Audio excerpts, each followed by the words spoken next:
All right, the unicorn. I love your feedback / advice on this. I recently met a very sweet, smart, and attractive lady.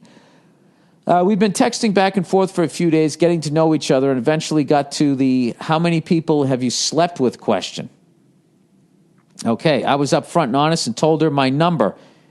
And when it was her turn, she told me she was a virgin. That's right, she's a unicorn. I've never heard that expression. But it doesn't stop there. She went on to tell me she's never had a boyfriend. Keep in mind, she's 21. Okay. Don't get me wrong, I'm old school and love that she's a virgin, especially in this world full of hooahs, but it's still weird. Jesus, no pleasing you. You just called every other woman out there, basically, who gives sex whores, and then she's weird.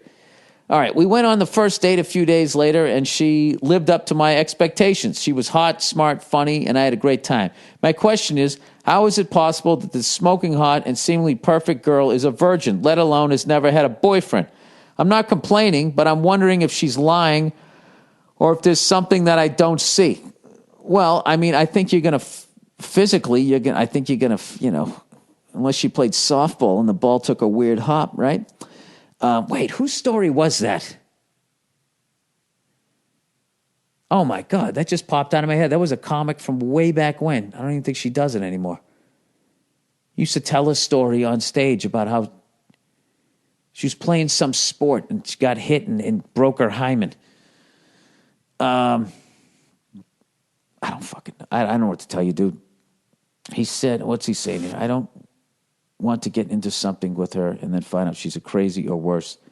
Thank you for the feedback, and as always, go fuck yourself. So, dude, what? Just keep dating her and just see how it goes. If she's fucking nuts, walk away. If she is great, 21, that's a little older, but it's not like 31.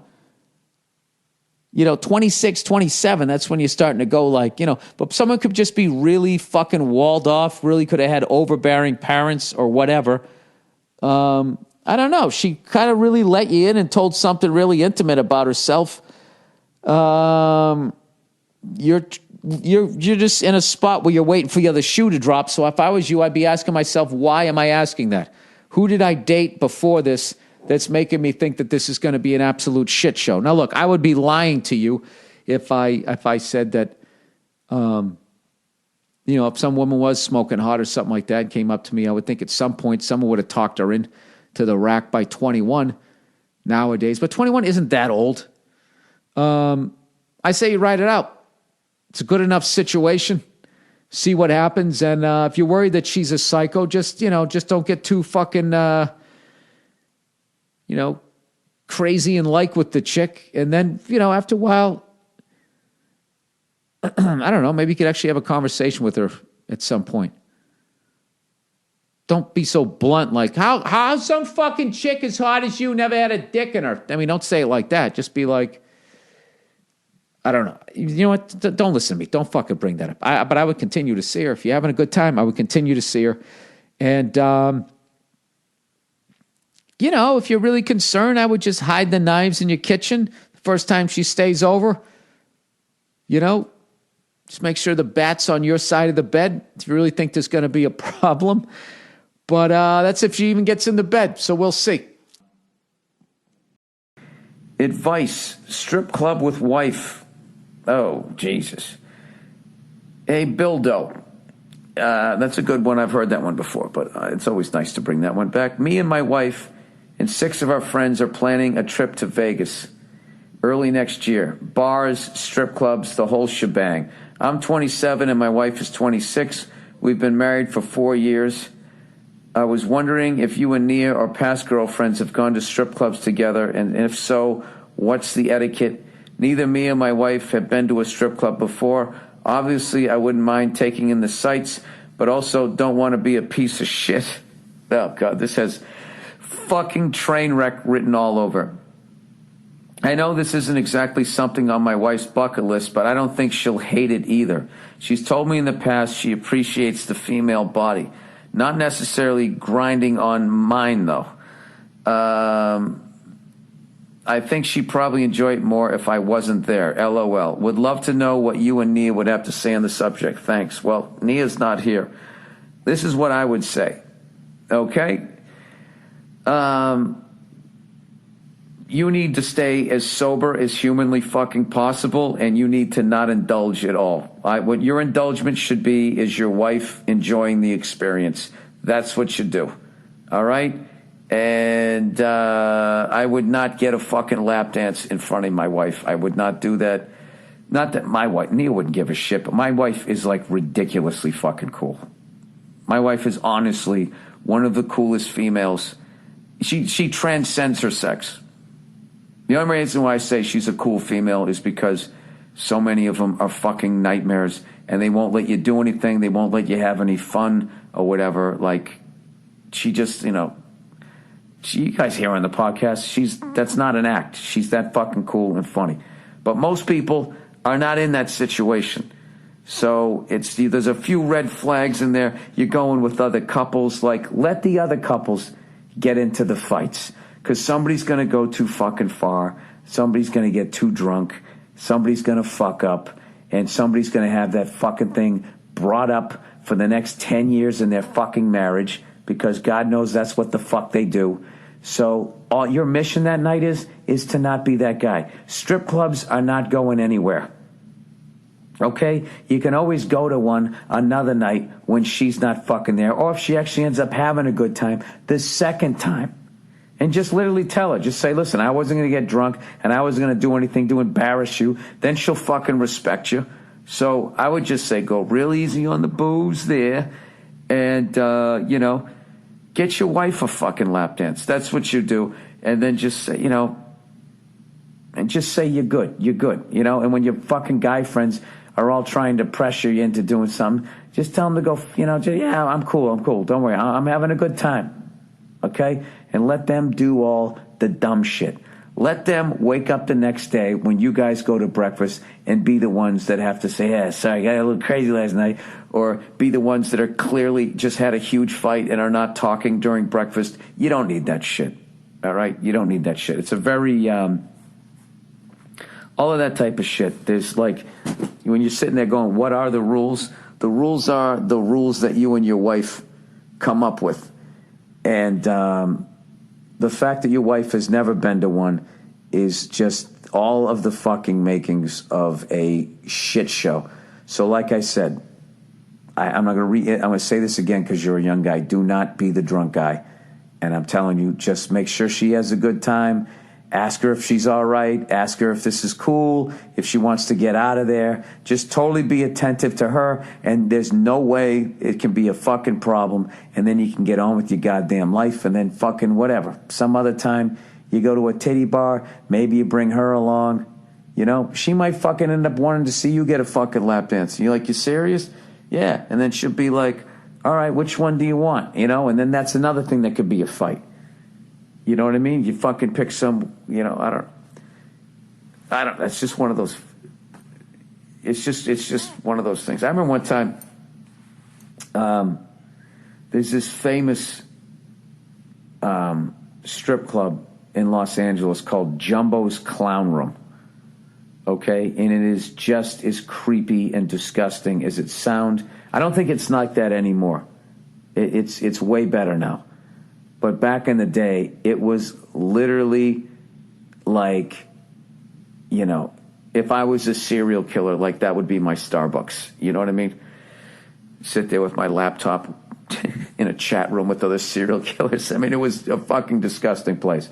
So I had been there maybe 3 times over the course of 20 years going out to L.A., and it was always just a shady, shifty fucking place. So one time I was out with Nia, and she brought up that she wanted to go to this fucking place. And I was just like, are you serious? You want to go to that place? I don't want to go to that place. I go, that place it's not a cool place or whatever. So she goes, come on, let's just go. So, all right, fuck it, let's go. It was her fucking idea. So we ended up going there. And I sat over in the corner. I didn't get a lap dance or anything like that. But I think I've told this story before. I literally saw a stripper quit on stage that night. It was fucking amazing. We walked in, and there was like one guy sitting up near the stage, and there was like 3 other people up at the bar with their backs to the stage. So this woman comes out looking a little rough, you know, and she starts doing a thing. She dances to one song. The song ends. Nobody claps. Okay? The guy who was sitting up near the stage was not there anymore. So now it kind of becomes like a philosophical question. Like, basically, if I'm in a strip club dancing, but nobody's watching me, am I technically still in show business, right? So basically what happened was, you know, no one was fucking paying attention. So she ends the first song, you know, 'cause I'm wanted, dead or alive. She slowly slides down the pole. And then the next song starts and she's just laying there. And she's not dancing. She's not doing anything. And I'm going like, oh my God, this was like watching a boxer like not answer the bell, right? And just quitting on the stool. And she just rolled over and somehow she had her cell phone and she just started checking like her fucking emails. And at that point, like one of the barback ladies walked by, saw it and laughed and said, that's awesome. And she just laid there for the rest of the song and didn't dance and gathered her shit. Didn't take up any more of her clothes. And that's like she quit being a stripper. She just quit dancing for the night. And I thought it was fucking awesome. Yeah, as a performer, I respected it. You know what I mean? It's like if you're a comedian, I'm doing my act and no one's listening, no one's paying attention. I'm just going to stop and I'm going to shit on the crowd. That's it. I'm not going to waste my time doing my material. So why should she take her bottoms off and show everybody the fucking world if they're not even going to look at it? Right?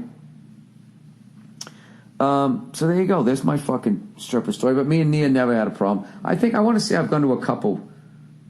Have I been to a couple? Maybe one other with her. I got to tell you, it's not fun. It's not fun to go to a titty bar with your wife or even with other women. It's just like everything. I used to do a bit in my act about that. Like when women started going to titty bars, they would always go like, you know, at some point they always say, this isn't as bad as I thought it was. This isn't as bad as I thought it was going to be. And the joke of my act was, yeah, because you're here. Leave and it'll get evil again. That's one of the worst things ever that happened, that women started going to titty bars. You know what I mean? It's like, can't you just go to a fucking male one? Can't you go to the fucking Chippendales one and have some fucking goddamn dick swinging in your face? If you're a lesbian, then yeah, come on in. Have a good time, right? It's just like they just constantly have to be around us. It's fucking unbelievable. They think we're stupid. They think we do dumb shit, but they just can't get enough of doing every dumb fucking thing that we do. All right.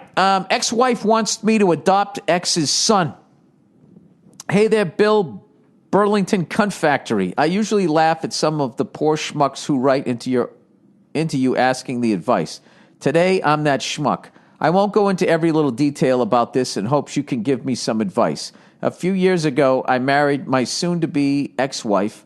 Dude, I was so fucking thinking about that woman ruining your apartment and how they can just get away with that. Let me. I wasn't even paying attention. Read this again. Today I'm the schmuck. Okay, I won't go into every detail. All right. A few years ago, I married my soon-to-be ex-wife. Along with the marriage came her 2-year-old son. His biological father is a deadbeat who didn't hold down a job and avoids child support. He has never had any contact with the son. Wow. All right. So I did the most manly thing that one can do besides going to community college. I put on my big boy pants and I took her son in as my own. He calls me dad and whatnot. We bonded. I really care for the kid. The first few years of marriage of my wife were great, which ended up leading us to having our very own daughter. And then my wife turned into a whore. Oh, God, what happened? So we're going through the divorce, and I still pick both kids up, even though I'm legally responsible for one. I carry her and her son on my insurance to this day, maybe against my better judgment. But I'd like to give her some time to get her shit together until I drop her off of it? Drop her out of it, I think you meant to say. Completely. Well, the finalization of the divorce papers is in August. The soon-to-be ex-mother-in-law keeps insisting that I legally adopt her grandson. No, don't do that. Now, here's the thing. I send a very gracious amount in support payments bi-weekly.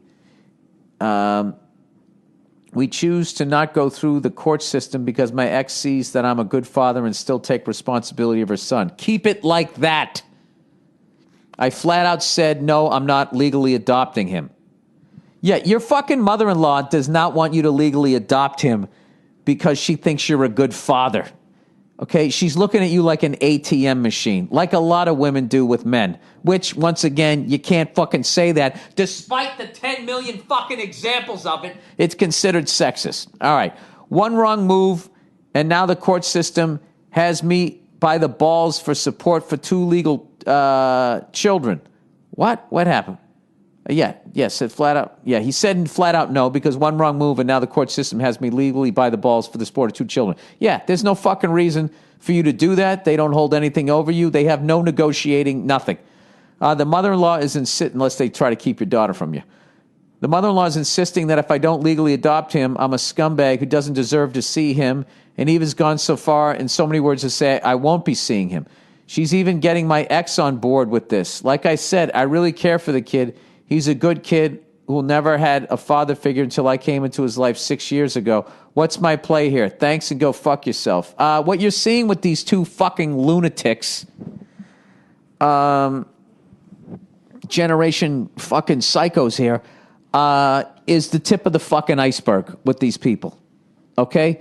They don't give a shit about you. They're looking at you like an ATM machine, and they're already fucking with you. They don't have that kid's best interest in mind. They think they do. They don't. They're using him as a fucking negotiating tool. All right? I'm surprised they haven't said, well, we'll fucking go for full custody with your daughter and try to fuck with that. That'll probably be their next fucking move. And here's the thing with them. Okay? With them, it's the more you're in their lives, the worse it's going to get. Do not legally bind yourself to them whatsoever. And this is what I would do. Do not get emotional at all. Do not get into a fuck you fight with the mother-in-law. Do not get into a fuck you fight with your soon-to-be ex-wife. You have leverage in that your ex-wife, as much as she's, going to divorce you here, still cares about you. You guys still had a child together.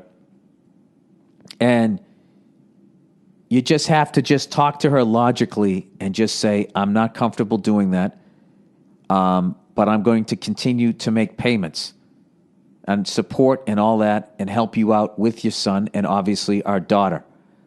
All right? And this pressure that your mother-in-law is putting on this is only going to make both of our lives miserable. So what you do is you divide and conquer there. Just say, I have no problem with you, and the way that we get along, I don't think your mother-in-law understands, and that's why she's applying this pressure. But that pressure it's going to be bad for us, and it's going to be bad for our kids. Let's just continue going on like this. I love your son, and, I'm going to continue to support him. That's as far as it goes, all right? And I'm totally comfortable with supporting him. I'm giving you my word, but I'm not doing the legal thing. I'm not doing it. And that's it. That's it. And if they want to keep coming at you, I'm telling you right now, do you think that when you legally adopt that kid, do you honestly fucking think that that's going to be the end of the demands? What the fuck is the mother-in-law involved in this shit for anyways? Right there, that's a nightmare. That's a fucking nightmare situation. And so many married women have that ridiculously close relationship with their mom. You know what I mean? And it to the point that it hurts the fucking relationship. And God forbid, is it as if a guy you keep bringing your mom into the fucking relationship with your wife? That's a fucking rap. It's a fucking rap. But once again, guys put up with that shit. We put up with that shit. We put up with them coming in, busting up our shit. Dude, you hold all of the fucking cards here. That's it. They don't have a dime. They're not even in the fucking game. You hold all the fucking cards. Do not do this. You don't have to do this. Just stay calm and keep reassuring your soon-to-be ex-wife that, you're doing what's best for the kids and what's best for you and what's best for both of you guys. and just keep saying this pressure that your mother-in-law is putting on us is unnecessary. It's just, we're good. Okay? I'm still, like, if I was going to be vindictive, it would have happened by now. I'm still picking both of them up. All right? There's no way I'm going to let anything happen to your son, and there's no way I'm letting anything happen to our daughter. That's it. That's it. So, tell your fucking mother to shut the fuck up. I can't do that part. Don't do that part. All right. All right, read this. Okay. All right, I'm going to read this. Relax. What's up, dickhead? Let's go fucking Bruins. Can't wait for next season. I just moved to wildly mediocre Los Angeles. Well, yeah, that's what you're going to feel like because you just fucking moved there. But if you stay open-minded, which is really difficult for East Coast people to do, I did that the first time I came to L.A. I went to L.A. and I tried to do Boston, New York shit. And then when I couldn't, I was like, oh, this place fucking sucks. It doesn't. It's fucking amazing. Beautiful women, some of the best food you're ever going to have, so much outdoor activity. Just fucking embrace it. Stop trying to be the fucking Boston guy. You're not on a reality show, all right? Take it down a few fucking notches. Nobody gives a fuck in Los Angeles that you don't like it. Everybody just thinks, well, then go back to fucking Boston. Go back to Philly, wherever the fuck you're from. If it's so fucking great, why did you accept a job out here? All right, sorry. I'm just heading you off at the pass before you become another cunt shitting on fucking L.A. He said, I work for the UFC editing fight highlights. Thanks for keeping me entertained with your semi-literate bibble-babble bullshit day after day. This is like a classic East Coast guy. He really likes me and likes what I do, but he just can't get himself to say it because his dad never hugged him, so I'm not taking any of this personally. Anyways, my girlfriend is about to move here to meet me. She had to stay behind when I moved because she's a teacher and needed to finish out the school year. We get along great. I trust her, and she treats me better than I deserve. However, sometimes I can't take how ditzy she can be. Uh-oh. I'm starting to pull some threads here. She is successful and very book smart, but sometimes lacks common sense. I find myself feeling embarrassed when she says some stupid shit in front of my friends or parents. It's kind of a hard thing to discuss with her, though, you know? What the fuck should I do? Also, I'm coming to your show at the Saban Theater this Monday. I'm looking forward to it, so don't blow it. Well, I appreciate you coming out to that. Like I said, it was, you know, for a really good friend of mine and for a great cause. So thank you for doing that. All right. Well, here's the deal, dude. You either have to accept the fact that she can be a little ditzy, or you have to come to the realization that you're dating a fucking dope and you got to get rid of her. It's one or the other. I mean, look, she doesn't sound like she's 100% that. I've dated people like that were a little, you know, they were either locked in or just sort of floating. It was really weird. And they could say really, like, amazing, like, spot-on shit, and then 2 minutes later could say something like, oh, my God, what the fuck was that? But I have to tell you, that's kind of a big deal, though, dude, you know?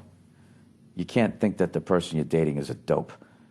You know, you get into that situation and, I don't know, you start thinking about getting married, you start thinking about having kids, you're like, is my kid going to be half a dope or a full-on dope? Is the kid going to get all of that DNA from her? Who the fuck knows? It's kind of hard thing to discuss with her, you know? But what are you going to say to her? Can you stop saying dumb shit? I mean, there's no way to do that. You know? Trying to think. That's like my wife telling me to work on my temper. I mean, I do work on my temper, but I mean, it's kind of how I'm made up. I mean, if somebody's ditzy, they're fucking ditzy. That would be like my wife telling me, okay, can you be a little less pasty? It's like, I can become red for a few days. And that's about the best I can do. I don't know what else you want from me, but, you know, I think you need to maybe move on. I'm not saying you need to move on. Yeah, you either accept this about her or you got to walk. One or the other. Wind it down. All right, Heroin. I have no family, no friends. I work and support myself. I have no kids, no relationship. I actually enjoy freedom and being alone to an extent. I'm in my 20s. I had a lot of sex, relationships, and ended up getting herpes/HPV. I would basically rather just not tell people and not have relationships than to have to. At 35 years old, deal with having to explain/tell this to women. I really like heroin. Oh, what the fuck? Jesus Christ, buddy. What are we doing here? This doesn't sound real. I really like heroin. I go to work, come home, and use heroin on a daily basis. I still pay my bills. I still work, but I have traded the pleasure of sex / having a family / relationships for that of watching TV shows / movies while high on heroin, falling asleep, then going to work the next day. Should I change this? Is this real? I'll try. You know what? I'll treat it as real. Should I listen to society, stop using, go out there and find women and tell them about my situation and hope they do not reject me and get clean? Or if I am happy, is it okay for me to just accept the women part of my life is over, eat whatever I want, use whatever drug I want, and fill the time I have left on this planet watching shows, movies, playing games, and resigning myself to the fact that I will be alone? Love the podcast. Heroin gets a bad rap. It may sound crazy, but people can use opiates and still be responsible. I know many people who do. It's like alcohol. Both can be physically... This is really fascinating. Or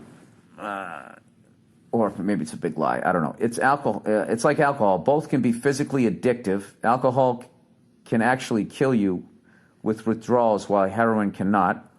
And the deaths you hear about heroin are from idiots overdosing. What if you get a bad batch? Isn't that something, It's too fucking strong. I don't know. I don't pretend to know. All right. If we reported all the deaths from alcohol-involved incidents, they are easy. Well, they do report all of them. As far as I know, it's not like they're trying to hide them. They are easily 100 times more than heroin-related deaths. But in our society right now, opiates are not acceptable because too many white middle-class parents are finding their idiot kids using them without understanding tolerance / proper dosing. Anyways, love the podcast. I'm not leaving any contact info, so I have no way to know if you read this. Just thought it might be an interesting subject for your show. It is interesting. Yeah, dude, I don't pretend to know anything about opiates. All I do know is that they... I know alcohol can ruin your life, but I don't think it's nearly as addicting as heroin. I have heard that people can fucking... I don't know, but I think if what you're saying is true, I think you're a rare person that can handle that. I have no idea. Fuck, now I got to look some shit up. The last thing I wanted to do, and I got to get going here. I got my fucking show here in a half hour. The live reads are here. The live reads are here. I guess I'll read them here then. Let me just see something. Let me just look up. What do I look up? Productive while on heroin. Heroin and employment, independent drug Let's see. Productivity and heroin addiction. What is this? How heroin addicts in Vietnam. What is this? Productivity and heroin addiction. How living in a cave turned me into a blogger. I failed my New Year's resolution. I wish I could do better. I just don't have enough willpower. Have you ever set a goal you didn't achieve? Ever tried a New Year's resolution that didn't stick? What separates the 0.5% from the 99.5%? What makes some people succeed in building new sustainable habits, but almost everyone else fails? How living in a cave turned... Where the fuck's the heroin shit? How heroin addicts in Vietnam and your productivity habits are the same. What? Everyone knows the horrible effects of heroin addiction. Once someone starts taking heroin, it's almost impossible to quit, and those who form a recurring habit will likely never quit. So why didn't heroin-using Vietnam vets relapse when they returned to the USA? A study from the Washington School of Medical Medicine, very few heroin-using Vietnam veteran relapses. Very few heroin-using veteran relapsed when they returned to the USA. And those who did were more likely to have been illicit drug users before ever arriving in Vietnam. These vets weren't addicted to the chemicals in heroin. They were addicted to the experience of heroin in a specific situational context. In the same vein, you think you are in control of what you do. You think that when you fail, it's a failure of your willpower. But the fact is, you don't even realize the influence of the environment has on you. Did you know that obesity spreads through a network of friends? Happiness also spreads throughout a social network. Your situation determines your choices as much as or more than your own personal choices and willpower. So how can I use this to improve my habit? Oh, Jesus Christ. No, join a volleyball league. I don't even know what the fuck that was. All right, let me look up, let me just read these fucking things here. You know what? I might read up on that. I probably won't. I'll try to. I would never tell people to fucking, hey, it's just heroin. That seems a little crazy to me. And people are always coming at alcohol. It's like the fucking pot smokers always doing that shit. Well, alcohol, actually, man, there's no medicinal purposes to fucking. I get it. But you guys are also, you're pie in the sky fucking thing with weed. Like it's like you can't get addicted to weed is another fucking thing. Jesus Christ. Okay, yeah, you just really like it. That's all. I like a fucking receptionist.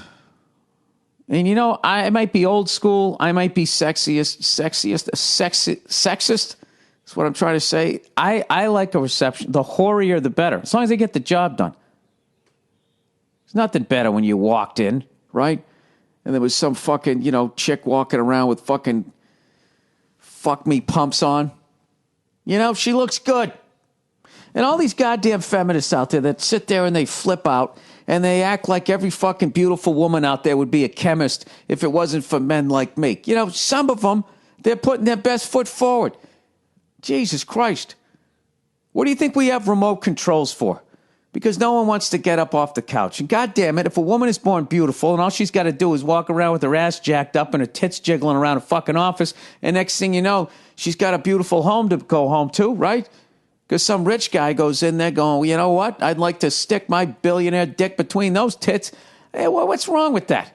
And then meanwhile, some fucking, half a leprechaun jerk off like me can come in and I got something to look at while I'm waiting for the fucking doctor to finally come in and figure out what's wrong with my spinal cord. What is wrong with that? What is wrong with that, you homely fucking haters of beautiful women? God bless them. God bless them for just showing up and looking good, giving you something to rub one out to. Everything serves a purpose in life. Like right now, if you're some broad and you're listening to me, I'm probably motivating you to go write some paper, maybe in Portland. We all serve a fucking purpose. Can't we just let the whores be whores? There's a reason the word exists. All right? And I guess because men are running shit, that sometimes there's fewer options, but give me a fucking break. You know what I mean? It would be great if everything was like even. You know what I mean? Everything was just fair and the best got the fucking job, right? But that's never going to happen because we're human beings. And that includes those feminists who don't want it equal. They just want it better for them, right? That's why they're only talking about women. They're not talking about the poor kids that sew together their bed sheets unless they go to Boll & Branch. Oh, look at that little callback to the advertising. All right? Let's just say it was free. Not free. Let's just say everything was fucking even. Are you really going to tell me that there wouldn't still be that chick running around just fucking blowing people because she enjoys it? Why can't she just, why can't she have a good time without you judging her? Huh? You homely hater of a cock gobbler. Huh? I don't know what I'm talking about. Oh, by the way, can we talk about that lady? The fucking lady. There's a woman out there. She fucking was married to a guy who was a billionaire. She's getting a divorce. The guy wrote her a check just under $1 billion and she turned it down. Now, I know what a lot of people are thinking. What a fucking gold-digging whore. This is right up Bill's alley. I know what I'm going to do. I'm going to tweet a fucking link to this article, and this will get him going on the podcast, and then he'll have a shit fit, and I'll laugh as I'm sitting in my cubicle. Well, surprise, surprise. I'm not really having a shit fit about this because I don't think it's about the money. This is the deal. This broad, all right, this fucking twinkle toes here. All right, old little fucking sugar tits here. She married this guy. This guy was worth $50 million. He was an oil man. Get off my fucking property. There ain't no global warming. Good. I like that there's a hole in the ozone layer. Makes me feel like I'm closer to God. Right? He's an oil man. Hey, I'll tell you what, Mr. President, I don't even know why I have to call you Mr. President. I fucking put you in office with my goddamn money. Look at me when I'm talking to you, Obama. All right? My granddaddy put that dictator in fucking power. And he was supposed to give us our little gold little shit there, right? He's supposed to give us our liquid gold, right? He ain't doing it no more. You got to go over there. You got to take that fucker out. You understand me? I don't give a fuck how you do it. He's an oil man. It's a fucking oil man. All right? He's got Slim Whitman on Laserdisc. Right? That's Irish. What was the fucking Slim Whitman? He sold over 9 million records. Anyways, I'm all over the fucking map here. See, I'm back to me. I'm not looking at the TV anymore. So this fucking guy, he's got a $50 million business. He already has this, and this woman does not sign he doesn't sign a prenup with the woman. According to her, she didn't take the $1 billion payout because now 26, 27, 28 fucking years later, they're going for a divorce. This guy's company is worth $20 billion, according to her. All right? Now, here's the thing. She's like, I was with this guy, and I supported him, and I held down the fucking home front and all that. That's got to be worth something. This was fucking crazy to me. It's like, with all due respect, sweetheart, this guy made $50 million without you. Okay? Look, I could see if the guy had a couple $100,000 in the bank. All right, maybe, all right, whatever. You know what I mean? If you make $50 million, give me a fucking break. If you started out with nothing and you're worth $50 million, you know what you're doing. At that point, once you have $50 million, that's when you got you're starting to have your own plane. You're in a gated community. You got your own security system. You fucking kill somebody and the cops go down to your house and they're talking to your lawyer in the driveway as you're sitting there eating fucking escargot and an English muffin. And they're asking your fucking lawyer if you wouldn't mind turning yourself in over the next 6-7 days. You're like that level fucking rich. And once you're that level rich, it's all fucking downhill. You're meeting the people that are running the world. You're meeting the people in the Bilderberg group. You meet the people in the other groups that I don't know about or what the fuck they talk about, but I pretend like I do. You're at that level of fucking wealth. All right? So this fucking guy grows it to $20 billion, and she gets a check for $1 billion, basically. And she says she doesn't want it. She wants more. So everybody's saying that she's a gold-digging whore. You know what I really think it is? And she's saying that she supported him and helped him build. Say, go fuck yourself. All right? Let's just say, for whatever fucking reason, I met an unknown Lady Gaga in the East Village 10, 12 fucking years ago. Right? And she's down there ripping off Madonna songs or whatever. And I'm like, you know what? There's something about her, though. She's got nice legs. She's got a nice ass. I mean, I like the imperfections. I like the giant nose. Look at me. I got red fucking hair. It's falling out. I think we can make a good couple. We're both a mess. 2 negatives make a positive. We'll make a beautiful baby. So I start fucking hanging out with her. Next thing you know, we fall in love. Garrett Blood! Go, motherfucker! So then we think, all right.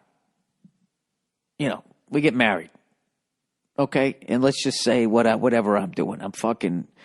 I make keys. That's what I do. That's my job. Okay?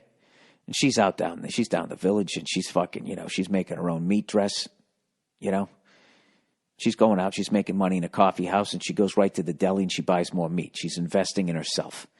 She's building her career. She's playing the fucking piano. She's coming home, and she's like, what do you think of this? And I'm like, it sounds good, honey. Right? I'm over there. I'm knitting a fucking sweater. I got a pot roast in the goddamn oven or whatever. Okay? And then she becomes Lady Gaga. I get to quit my fucking job. I'm Mr. Gaga. I get to go on Oprah and sit there silently, as Oprah talks to Lady for fucking an hour, and then finally she says, well, what do you see in her? And then I already have some pre-written speech about how I'm Gaga about Gaga. I'm Gaga for Gaga, whatever the fuck happens, right?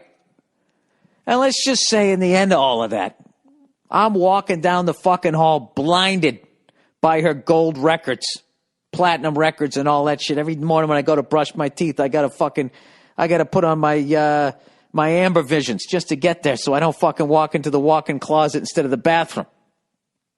Let's say at the end of that, she gets sick of me and she kicks me to the fucking curb. All right?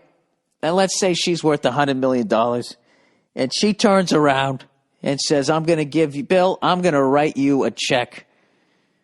Let's do the same thing. Let's say $20 billion. Just say she's worth $20 million. And she says, Bill, I'm going to give you $1 million. And you know what I'm going to say? I'm going to say, thank you, Lady Gaga. It was awesome. I was just making keys. I wasn't going to make $1 million in my lifetime. All right? I'm going to take this money, and I'm going to pay my taxes on it. I'm going to get myself a little fucking house, and I'm going to make keys in the back of it. I'm going to get my life back, and I'm going to God knows you gave me plenty of fuck. And I would buy, you know what I would do with that? I would go buy a fuck. Everybody needs keys. Touchdown, Patriots! Who the fuck was that? Who just scored that? Nate Solder just scored his first touchdown ever. Nice, 23-7. Oh, did we match up better against the Packers? So anyway, look at two cheaters talking there on the sidelines. Two convicted cheaters. That was a nice play. How did you like the video? I love the video. Anyways, you got to have a sense of humor about your own fucking team, don't you? Most people don't, but I do. Anyways, so let's go back here. If she gave me $1 million, what I would do is I would find a house that cost like $150,000, and I would put down a ridiculous amount of money on it. And then I'd put the rest of the money away, and I would start cutting keys again out of the back of my house. And I'd get that business going, and I would fucking build it up. And then I'd go on to, instead of farmersonly.com, I'd go on like keymakersonly.com, and I'd try to meet somebody else. That's what the fuck I would do. I would never try to take her money. I'd be like, you know what? I know I gave you support. I know I said that was a beautiful song. I know you wrote a couple songs about us. Instead of Dear Ben, you wrote Dear Bill. I get it. But I can't sing. I can't play a fucking piano. Who's kidding who? We both know why I lived the life I lived for the last 10 years. It was because of you, Lady Gaga. And to think I got to live that life, and in the end of it, you're going to give me $1 million to leave? Yeah, you're a fucking saint. I still love you, Lady Gaga, even though you don't love me anymore. I get it. I don't even know why you love me in the first place, but God bless you. That's probably why you write such wonderful songs that connects with an entire demographic of people. Continued success. Thank you for that $1 million. And I would fucking leave. All right? I got too much fucking pride to sit there if somebody doesn't fucking want me to then try to take everything they got. I mean, I couldn't the second somebody doesn't want me around, I'm like, all right, Jesus, I didn't know I was annoying you. I get it. Sorry. Can I grab my things now? Do you want me to send somebody else? I would just get the fuck out of there. So anyway, so that seems to be, this lady here that she got $1 billion, and she says it's not enough. What I honestly think it is, I just think it's an emotional thing for this woman. I don't think it's a money thing. Because you can't spend that. You can't spend all that fucking money. Right? Did you guys, they actually showed a copy of the check that this dude wrote to his ex-wife. He didn't write it on one of those business checks, that are sort of extra long and the whole extra area, the memo section that you write stuff. He wrote it on like a personal little check. Like the same kind of check, like, somebody living week to week, one of those little checkbooks. He wrote a check for like $989,899,031, whatever the fuck it was. And I think what he did was, this guy's obvious, I don't know what the fuck, maybe he's just good at business. I think he just sat down after they decided on the number, and I bet he did it right in front of her. After 26 fucking years. Okay? He's walking away. He's leaving, and he just sits down, and he's just writing money just to make her leave.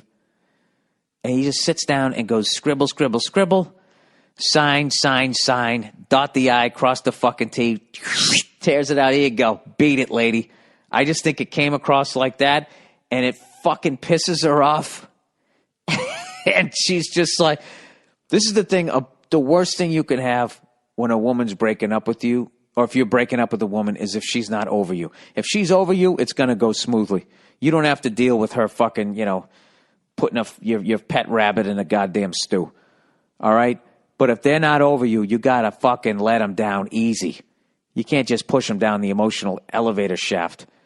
All right? You're going to have a major fucking problem. And I think this guy, he just fucking fired off the check like he was paying another bill. And she just was insulted by that. And she's doing the math in her head like, this motherfucker's going to...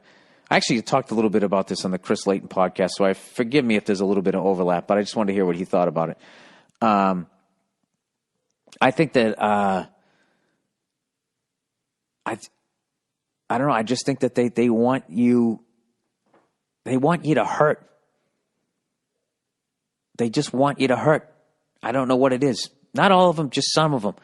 And I think that she didn't get enough of a satisfied, hurt look on this guy's face. There wasn't enough pain. I think he just treated her like he had to get the gutters fixed and had some professional come over and did it, and he just fired off this fucking check, and it just pissed her off. Because she's more than taken care of for the rest of her fucking life. Anything she could ever want, it's all good. But I think the fact that he still has so much more money and it didn't hurt him to write that check, and she knows that he has enough money to get you got $20 billion. There's like a Victoria's Secret model that will pretend to give a fuck about you for a good year and a half. And you can do that for the rest of your life as you ride around in Ferraris. Now she's a woman. Guys don't work that way. We don't really give a shit about money. We're more like enamored by looks. It's both of our fucking weaknesses, whatever. You guys are into stuff. We're into fucking, tits and ass. So, which is why, we will date somebody as dumb as a fucking rock, and you will also date some ugly old balding douche, because they can take care of you. It's kind of what we do. So I'm not really, a lot of people wanted me to go off on her like she's a gold digging whore. I don't think she is. I think she's hurt. And she's hurt how easy this guy is just getting over. I know all you guys are sitting there going like, dude, what the fuck? He's writing her a check for $1 billion. I know that hurts. Dude, you got $20 billion. Come on, man. If that's true. If it's true and you got $20 billion, I'll write you a fucking check for a bill. That wouldn't hurt me at all. There you go. Bing, bang, boom. Beat it. Whistling Dixie. Jesus Christ, the fucking interest alone on that money, by the time you walk down the driveway, or she walks down the driveway leaving you, your money is probably already made fucking $30 million. The fuck do you care? I know that's obviously not 20 billion liquid. He's got a lot of that tied up in derricks, right? Some giant fucking wrenches, some oil rags, some trucks. Bill, I fucked up and could use a hand. All right, let's see. How did you fuck up? Hey, you old biscuit bacon bitch. I fucked this one up and could use some of your broadcasted advice. I'm a 26-year-old guy living and working in the great white north, Toronto to be exact, and I love your podcast and all that shit. Thank you. Anyways, a few months ago, I started seeing this really sweet girl. She's pretty, she's thoughtful, and she's as low maintenance as a 1991 Honda Civic. Okay. It sounds like the beginning of a horror movie. Everything's like fucking perfect, right? And he literally says, perfect, exclamation point. She deserves to be treated right. About a month ago, I was eating in a restaurant with a buddy when this smoking hot redhead comes up to me out of the blue and says, hey, you're cute. Take my number. Let's go out sometime. I should have said no. I have a girlfriend right then and there, but the excitement of having a babe throw herself at me was too much for me to pass up. Abso-fucking-lutely it was. That's like a fucking movie. We're not wired to pass that moment up. I'm not saying you go and do it, but Jesus. He said, I didn't have the damn strength to keep it in my pants. Later that night, after a few wobbly pops, I texted her looking to meet up. We did, and we did the deed. I felt like a piece of shit. Yes. We've all been there. As men, we've all been there. And a lot of ladies, too. which never gets any press because it's considered sexist to suggest that. Here's where it's getting interesting and slightly complicated. Not even 48 hours later, I'm hanging out with my girlfriend when she gets a call from one of her friends saying, I have some bad news to tell you. Oh, boy. I overheard the conversation coming from my girlfriend's phone, and knowing exactly what the bad news was, I snatched the phone from her and proceeded to spill my guts and told her the whole story. Well, there you go. At least you manned it up. Evidently, the friend that called was roommates with the Redhead, and the Redhead, through social media, had hunted me down and shown my picture to her roommates. Dude, you can't get away with anything anymore. Look at this. The friend goes on to tell the Redhead that I have a girlfriend. Oh, dude, this is like you're going to end up with nothing here. My girlfriend obviously was super upset, but being the sweetheart she is, and after many I'm so sorry's from me, she agreed to let me try to make it up to her. How do cheaters do this shit? I didn't even last 48 hours. Cut to 2 weeks later, myself and 3 of my buddies since kindergarten are on a mountaineering expedition in Peru. Dude, what are you, fucking Jason Bourne? What's going on here? Hot chicks throwing themselves at you, now you're in fucking Peru?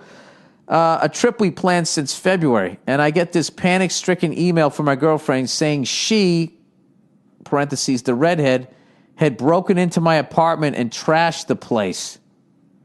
See attached photos. Dude, what the fuck? Women are fucking crazy.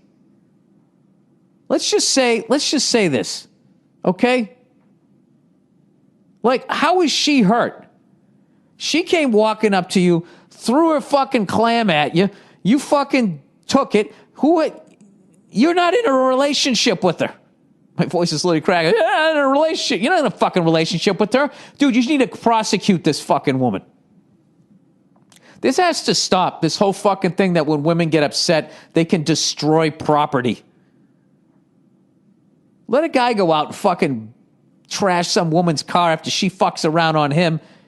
He'll end up in jail and have to pay for the fucking car. Everything was smashed. My TV, one of my guitars. She cut up my bed sheets and the duvet. She even went so far as to throw all my towels in the bathtub and ran the water.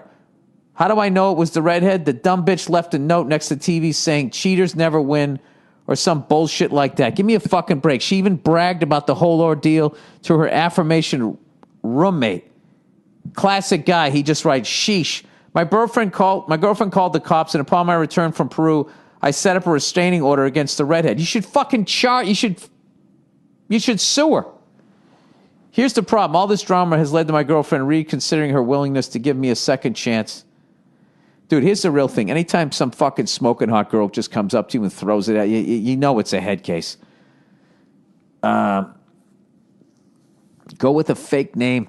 I feel real bad about the whole situation and want to make it work between us, but there's this little voice in my head says, let her break up with you and start fresh. I'm pretty confused. I was going to say that. Just start over again, dude. You're 26. What are you going to, you got a dick. This is going to happen. All right, so he goes, I fucked up initially, but forgiveness then got fucked with, and the forgiveness was retracted. Anyways, I hope your sage advice is half as good as those fucking pies you make. Thanks a lot, and go fuck yourself. Yeah, dude, you know what you got to do? You got to walk, and you got to have this crazy redheaded bitch pay for your shit. All right? Jesus Christ. She takes no responsibility in that, just walking around throwing her fucking pussy at everybody. I mean, what the fuck you think's going to happen?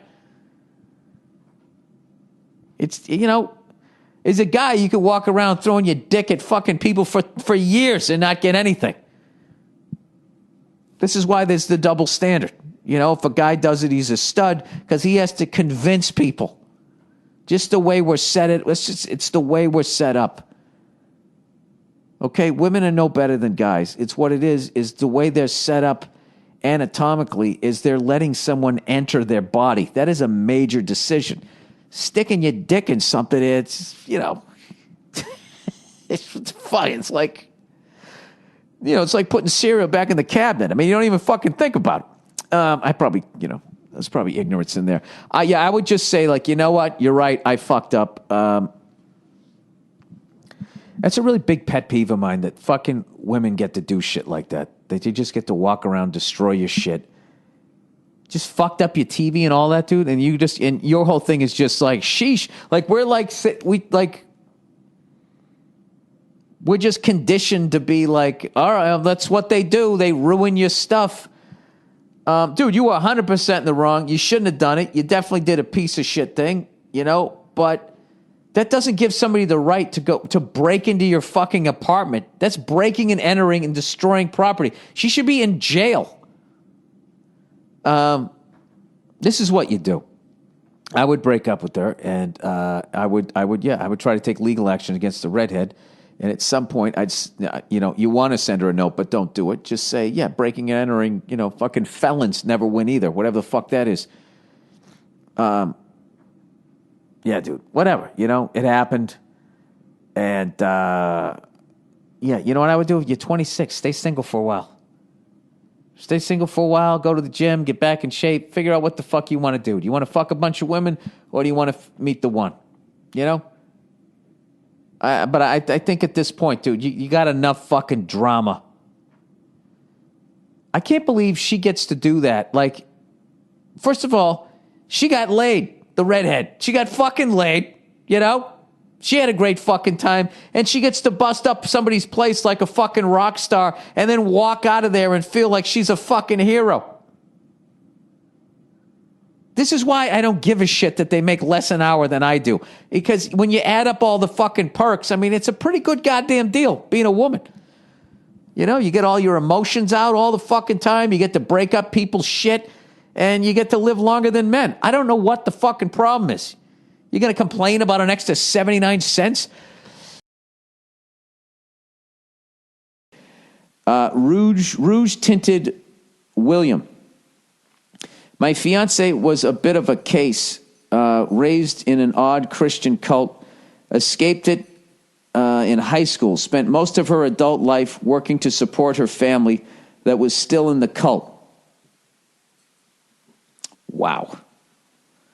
8 years ago, she met me. 6 years ago, we started a relationship. It had its ups and downs, and it was very loving and helped change both of us for the better. A year ago, I finally proposed to her after we both became financially successful enough to support our own household. Okay, so you're both on equal ground. That's good. Shortly after that, she lost one of her close friends, then her grandfather. We got through it together, and I thought it brought us even closer. Everything was going peachy, right? Well, at this time, Cleo, get up here. Come here. Get up here. All right, just lay down, fucking relax. All right. Well, she fully converted. Okay, everything's going peachy. Well, at this time, her family and her cult leaders saw an opening, and after a month or two, she started going back to the meetings. Since I didn't want to be the closed-minded guy and clingy near husband, I let her go to those meetings. Oh, God. Her beliefs are hers, and mine are mine, and everyone's happy, right? Well, she fully converted back. Her family threatened to shun her unless she married someone of the same faith, and since her cult holds proselytizing as one of the highest values, highest virtues, she tried to convert me. I was going to guess that that's what that meant. I can't say the word, which is basically going out and getting more members. I told her every one of my experiences led me to believe that her beliefs weren't right for me and relatable at all to me.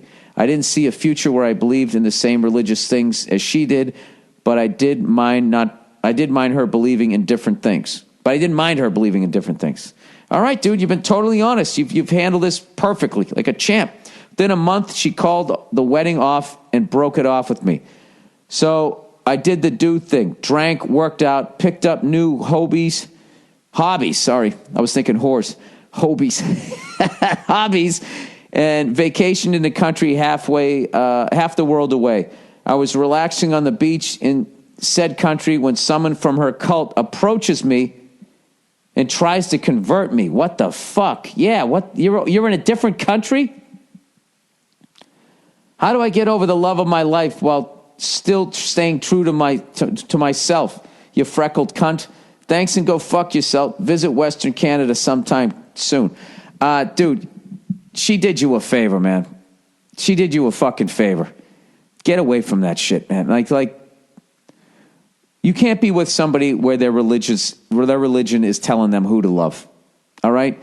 Her now trying to get you converted is because she still loves you and that type of thing. So I think your best case scenario of trying to get this woman back is to just completely cut her out of your life. Just ignore her and get on with your life. Who knows? You might find someone else first and I want to be with this person, or she'll just finally be so fucking miserable in that and realize the happiness she had with you, and she'll go to you. But you can't go to her, because if you go to her, you're going to come off weak, and she's going to try to drag you down into the fucking dark waters of that fucking cult. So I say you get on with your life, all right? That's the best case scenario for you to meet somebody new, and that's the way you get over her. Just get on with your life. And, when you love somebody, it doesn't totally go away, but it definitely fades like a fucking old tattoo. All right? That's the best you could do. You'll be fine, man. You'll meet somebody else. And, who knows, dude? Even if she did fucking leave, did you really want to be sitting there? One morning you wake up, the sun's coming up through your window, and you look out, and there's like a couple cult people standing there, freaking you out. We just want to talk to her. You don't need the Manson family knowing where the fuck you are and approaching you. Jesus Christ, dude. Please tell me. I mean, sitting on a beach, and that's like Invasion of the Body Snatchers. San Diego versus Kansas City. I'm going to go with the man with 1 million children and pick San Diego, right? I forget everybody's name the second the season ends. What's the guy's fucking name? He's got like 9 kids. What's his fucking name? What is his name? Not Andrew Luck, not Eli Manning, not Tyrod Taylor, not Derek Carr, not Matthew Stafford. Phillip Rivers. I'm going to go with the man, the man with the golden gun. This is the man with 1 million kids. He's like real life the fucking Waltons. And if you're going to have 9 kids, you might as well be a fucking multimillionaire. Can you imagine what Christmas must be like at their house? Like how many fucking trees they have. It's got to be insane. He probably buys all these sick-ass fucking gifts. You know what I mean? If I had 9 fucking kids and I had his money, I'd buy them all like electric cars, and I'd make them, those little toy cars that you can sit in, little kid can sit in. I'd make them race themselves around the fucking thing. I'd have one of those circular driveways, right? I'd have time trials on Saturday. I'd put them all in the super softs on Sunday, and I'd let them just fucking whip around. And whoever won got dessert and got to hang with me, and then the rest of them would be banished to the loser wing of my mansion. And sure, they would resent me. A lot of them would cry, especially the little ones. But there'd be no excuses come Sunday.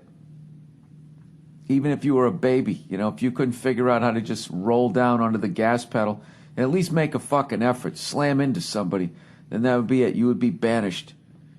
If my wife didn't like it, she would be banished too, right? This is why God never let me be a fucking NFL quarterback. That's exactly what I would do. If I had 9 fucking kids, Jesus Christ, every one of them would have like chores, and I would never have shit to do. If you have 9 kids, you can actually run a farm. So if you just live in a fucking house, you know what I mean? I'd give each one of them a room. You clean up the study. That's your job, right? If you don't clean up the study, I'm taking away your car. You're gonna get punished. A couple of grid positions come Sunday. You're never gonna have fucking dessert again. You'd have to be strict with 9 kids, I would think, right? Jesus Christ, how many belts would you have to go through during the course of your, or if you're that dude from the Vikings, like how many fucking weeds or switches would you be pulling out of the ground? What kind of a fucking lunatic hits his own son in the nuts with a switch? You know what I mean? I get it. That's the way you were brought up. But, you usually try to correct shit with your parents. At some point you'd be like, I'm going to stop short of hitting my own son in his little fucking prepubescent ball sack with a fucking switch. You would like to think that someone would make that leap. But you know, not everybody is as enlightened as me. I like giving people advice that have children and I don't have any. You know what I mean? If you had 9 kids, you could even if nobody had any musical ability, if you sent all 9 of them to American Idol, you got to think one of them would at least make it to Vegas, right? Someone would just have to be able to carry a fucking tune. Jesus Christ, that's a giant goddamn table. 5 kids on one side, 4 on the other. Your wife on one side, you on the other. I mean, how many fucking turkeys is that? It's a lot of goddamn kids. That's fucking nuts. That's like turn of the last century level kids. You know what I mean? They would just have 9 because you knew someone was going to die of polio. Somebody was going to get tuberculosis, right? Someone was going to fall down a fucking well. And right there, you're down to 6. You know, it starts getting nervous. I mean, those crops, you know, the harvest is coming in. We're down to 6 fucking kids. You know, your wife's just laying on her back making fucking bread with one hand, churning butter with the other. And you just, at the end of the day, you come in and you just fucking walk right between her legs like you do when you're behind the herd of oxen. And you just fucking put another one in her.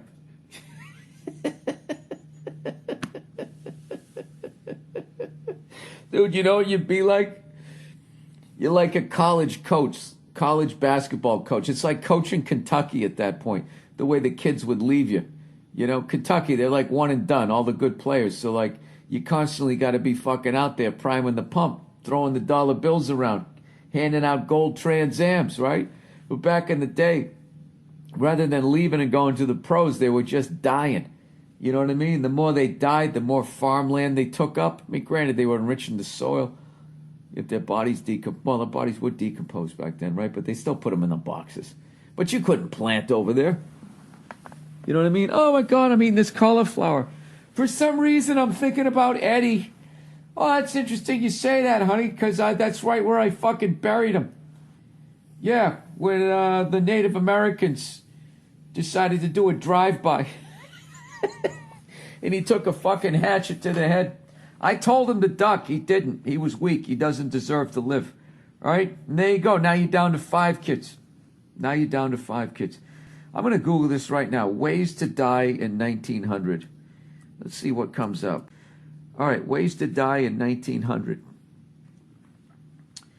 Wasn't this a sitcom? It was a short-lived sitcom, right? It was on right after 8 Ways to Fuck Your Mother, whatever the fuck it's whatever the fuck it's called. All right, ways to die. How we died 200 years ago. Leading causes of death in the U.S. in 1900. All right, this is how your kids died. If you had, this is why you had to have 9 kids back in the day. All right. Influenza, pneumonia. See ya. There goes a good 2-3 kids. Tuberculosis, I called that. This is like the morbid family feud. Gastrointestinal infections. Heart disease. And then cerebrovascular disease, whatever the fuck that is. What about farming equipment? By 1950, it was heart disease. Oh, no, this isn't kids, though. I gotta say kids. Ways to die as a kid. Jesus, what sort of watch list does this put me on?